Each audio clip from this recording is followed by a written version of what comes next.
Est-ce que je parle avec les morts? Si vous cherchez à découvrir qui vous êtes et à vous libérer de vos schémas répétitifs qui vous empêchent d'être pleinement épanoui, bienvenue sur cette chaîne. C'est une question que je reçois beaucoup en ce moment. Est-ce qu'en tant que psychogénéalogiste, je parle aux morts? Alors c'est vrai que ça peut porter à confusion, puisque je m'attarde à la mémoire de nos ancêtres.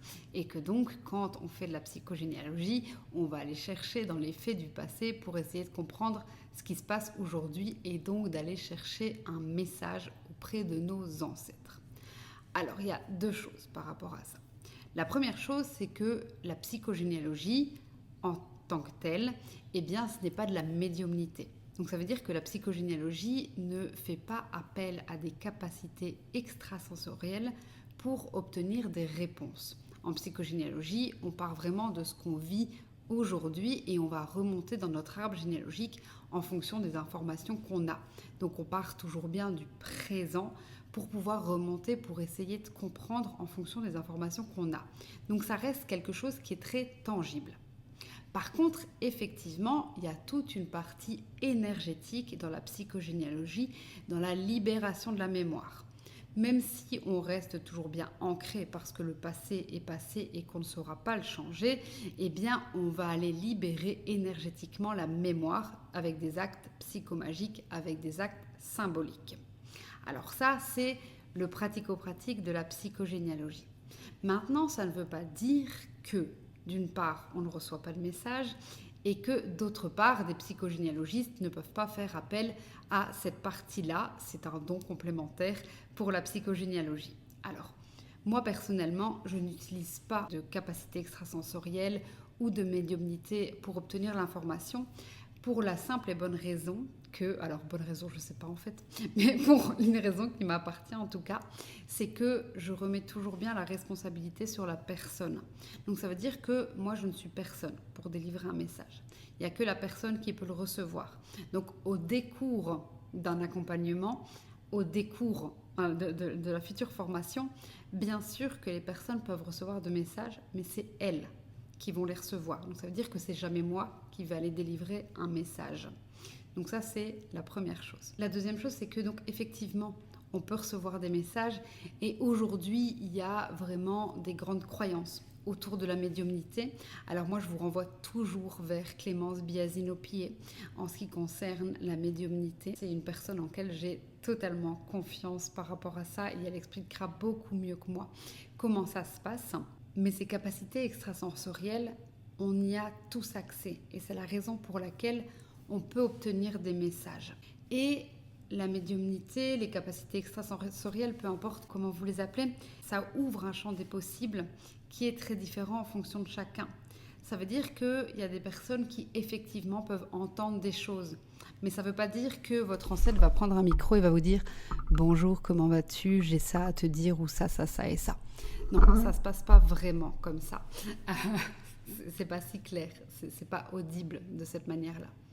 Il y a des personnes qui vont plus voir des choses. Ça ne veut pas dire que quelqu'un va apparaître en face de nous. Je pense aussi qu'il y a toutes ces croyances-là. Il faut démystifier les capacités extrasensorielles et la médiumnité. Et donc, oui, bien sûr, ça peut entrer en ligne de compte dans la psychogénéalogie, mais pas en tant que telle. Et donc, ne vous attendez pas à ce que quand vous venez en consultation chez moi ou quand on discute de ça, que je vous dise « Attendez, j'ai un appel du grand-père qui voudrait te dire que c'est telle mémoire transgénérationnelle que tu es venu transcender et que donc tu dois faire ça et ça. » Non, c'est pas du tout ça. En psychogénéalogie, on va vraiment se dire « Ok, à quoi je suis confrontée aujourd'hui? Quel événement je vis aujourd'hui? Face à quel blocage en fait je suis? Et à quoi ça correspond dans mon histoire familiale? Est-ce qu'il y a une répétition? Est-ce qu'il y a une impossibilité qui se marque? Et comment je fais pour la transcender? » Alors bien sûr, certaines personnes passent par cette information, ce message à aller chercher, peu importe par quel moyen. Je pense aussi aux constellations familiales, où là on va aller chercher une énergie qui est mise aujourd'hui à jour pour pouvoir la comprendre. Effectivement, on peut recevoir un message, on peut le comprendre, on peut l'accepter. Il y a toujours cette deuxième étape que j'explique toujours en psychogénéalogie, je pense que je l'ai déjà dit, mais je le répète, c'est qu'il y a l'étape de l'information et puis il y a l'étape de l'intégration de l'information. C'est pas parce qu'on a juste une information que ça va changer des choses. Et donc c'est vrai qu'on pourrait recevoir un message, mais recevoir un message ne sera pas suffisant pour aller le mettre en conscience derrière et créer du changement, parce que c'est vraiment ça l'idée. Et donc si vous avez besoin de recevoir un message de vos ancêtres, si c'est entre guillemets juste la première étape de recevoir un message, on ne va pas le faire en psychogénéalogie, puisque le but c'est toujours d'aller derrière créer du changement. Donc juste recevoir le message, c'est pas ça. Alors vous allez me dire, oui mais du coup, comment on peut soi-même délivrer un message de libération à nos ancêtres? Parce que quand on fait un travail de libération pour soi, eh bien on va aussi libérer les lignées qui sont au-dessus de nous, et puis ça va aussi libérer les générations futures. Et donc il y a certaines personnes, c'est vrai, qui se disent mais tiens, j'aimerais bien pouvoir du coup me connecter à mes lignées, à mes générations précédentes pour pouvoir savoir comment elles se sentent maintenant que c'est libéré.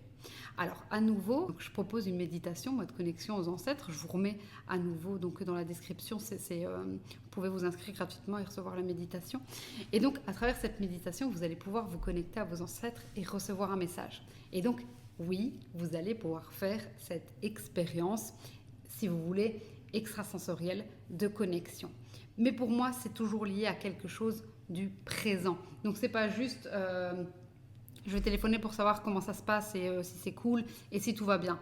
Non, c'est pas ça, c'est de quoi j'ai besoin aujourd'hui. Et donc on est vraiment là-dessus en psychogénéalogie. On va vraiment se dire, ok, qu'est-ce que j'ai aujourd'hui, à quoi je suis confrontée aujourd'hui et à quoi ça me renvoie dans mon histoire. Alors que dans le cadre de la médiumnité ou des capacités extrasensorielles, on peut plus aller dans « Ah ben tiens, j'ai pas dit ça à tel ancêtre et je voudrais lui dire et je voudrais recevoir en retour son message. » À nouveau, je dis pas que ça peut pas se faire. En psychogénéalogie, je dis que c'est la démarche qui est très différente. La démarche psychogénéalogique, la démarche transgénérationnelle, c'est de comprendre qui on est, de le mettre en lien avec son passé pour pouvoir appréhender son futur. C'est vraiment ces étapes-là qui sont importantes. Ça peut se faire aussi en médiumnité, mais ce n'est pas la seule et unique manière de le faire. Donc voilà, ça me fait toujours sourire quand on me dit « mais tiens, du coup, tu communiques avec les personnes qui sont décédées ».